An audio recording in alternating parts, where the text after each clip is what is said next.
So my thoughts on Bashar, and for those who don't know who Bashar is, I guess he's like an alien that comes through this channeler, and a lot of people ask him like spiritually based questions and he answers them. At least that is what I seem to understand about this entity. So far of what I've seen, like there's a lot of things I think that he says are very profound and helpful. But I get a little skeptical around the video where he's talking about the election. Like when he says something to the effect of, if the female wins, you'll get first contact. If the male wins, you'll get World War III.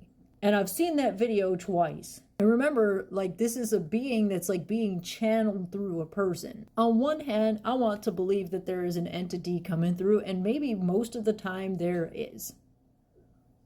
But I can also see where there are times where it can easily be faked. I tend to get skeptical whenever it's something that is there to influence the way people do things and influence people's choices, especially when there's like any kind of fear mongering involved. Now, don't get me wrong, I do not by any means support the Orange Man. I do not like him. I never have. Things have really sucked.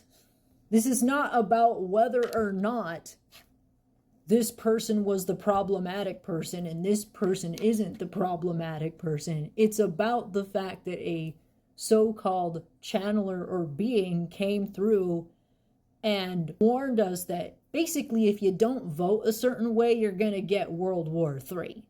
That's what makes me skeptical. It was almost as if to say, well, if you don't vote the way we tell you to, you're not going to get aliens. Instead, you're going to get a massive war. And maybe it's true. And with the way things are going, yeah, things are kind of going to crap. So maybe he's right. I just feel very skeptical about channelers that seem very politically leaning because it's too easy for them to be paid to say certain things. And okay, to be fair, considering the fact that half of the country still thinks that trans people shouldn't exist, we really deserve aliens if we're still going to be sexist and racist? How can we accept differences from other alien species if we can't even accept the differences in each other? But it's the fear-mongering about World War III that really got me, because it's like, okay, are you saying that it's actually going to happen, or did the Democratic Party pay you to say that? I'm just one of those people that is like, yeah, I believe channeling is real. I think that we should be careful when somebody claims to be a channeler.